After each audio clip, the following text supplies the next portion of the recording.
नमस्कार प्यारे विद्यार्थियों। इतिहास में आज हमारी चर्चा का विषय रहेगा मोहम्मद बिन तुगलक। सल्तनत काल में गुलाम खिलजी तुगलक, खिलजियों के पश्चात तुगलकों ने राज किया था। मोहम्मद बिन तुगलक जूना खां के नाम से जाना जाता था।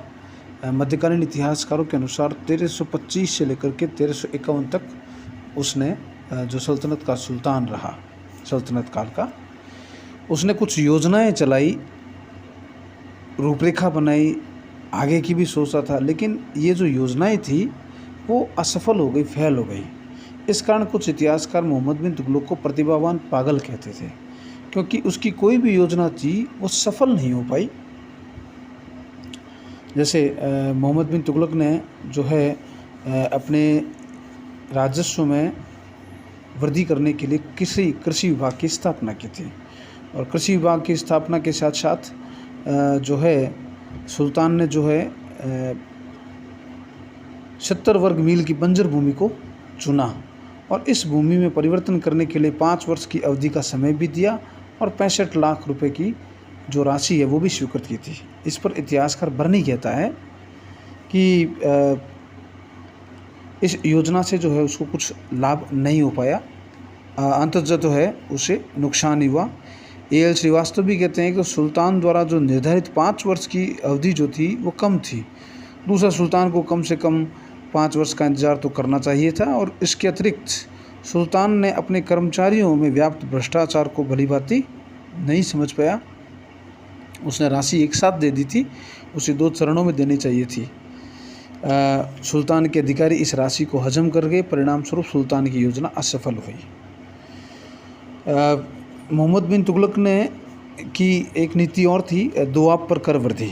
इतिहासकार बर्नी कहता है कि जो दोआब गंगा यमुना का क्षेत्र है, ये जो क्षेत्र है उससे जो है आमदनी अधिक होती थी, और इस पर मोहम्मद बिन तुगलक ने राजस्व भी अधिक लगा दिया था।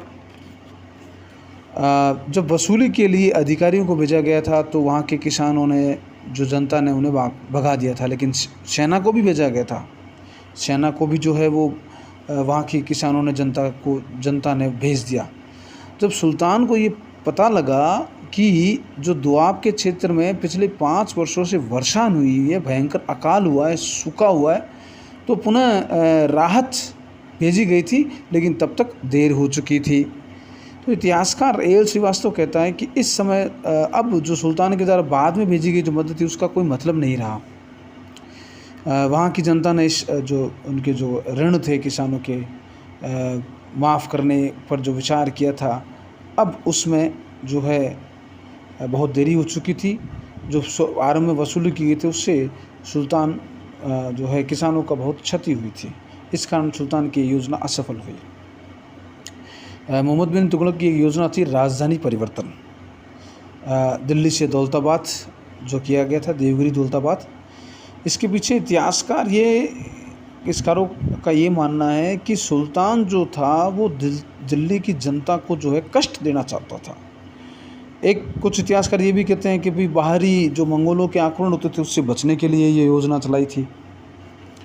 और जब राजधानी परिवर्तन की गई थी तो सुल्तान ने रास्ते में अनेक स्थान पर जो है जनता के लिए बहुत सुविधाएं हैं, रहने की है, खाने के हैं, जो पंडाल है वो लगाए थे, लेकिन उससे बहुत क्षति हुई। इतिहासकार डॉक्टर अवध बिहारी पांडे कहते हैं सुल्तान को इस योजना के कारण बहुत बदनामी मिली।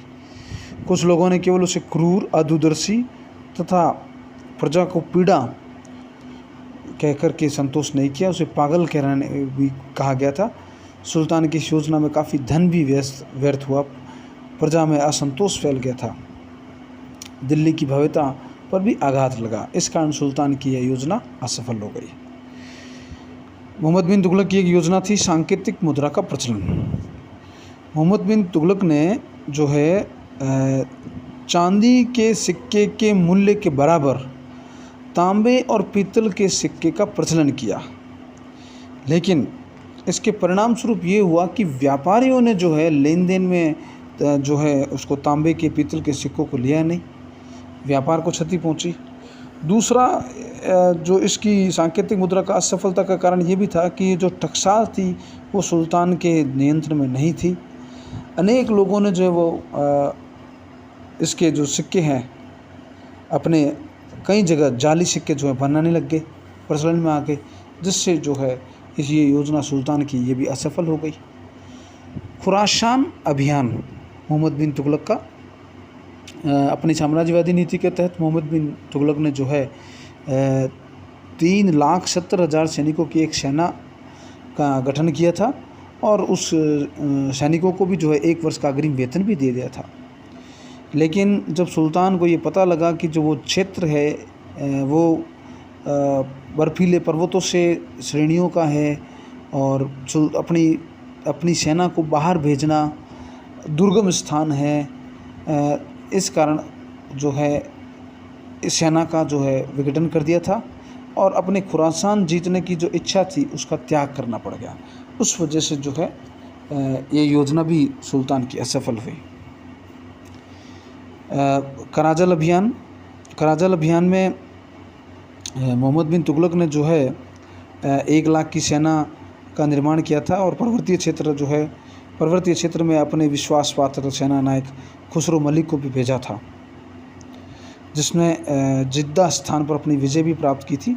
लेकिन जब सुल्तान की सेना इन दुर्गम पहाड़ी क्षेत्रों से लौट रही थी, उस वक्त वो भूल भुलैया में कहीं पर दुर्गम स्थानों में फंस गई, जिससे कई सैनिक जो है भटक गए, कुछ मारे गए। इतिहासकारों का कहना है कि जो 1 लाख सैनिक गए थे उसमें से दिल्ली लगभग जो है 10-15 हज़ार ही पहुंच पाए, जिससे सुल्तान को काफ़ी नुकसान हुआ और ये योजना असफल हुई। मध्यकालीन इतिहासकारों का मानना है कि सुल्तान की जो योजनाएं थी उसकी असफलता का कारण क्या था। कई कारण बताए हैं, जैसे सुल्तान का जो स्वभाव था वो उग्र स्वभाव का था। सुल्तान जो था वो अहंकारी था, किसी की सुनता नहीं था, किसी की मानता नहीं था, सलाह नहीं लेता था। अमीर और उलेमा वर्ग के से उसकी नाराज़गी थी, असंतोष था उनके बीच में। योग्य प्रतिभावान जो थे उसको परख नहीं थी। योजनाओं का समय से पहले ही वो लागू कर देता था।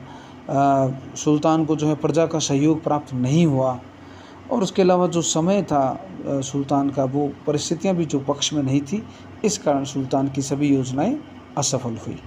इतिहास के एक नए विषय के साथ कल फिर हम चर्चा करेंगे। तब तक के लिए धन्यवाद। जय हिंद, जय भारत।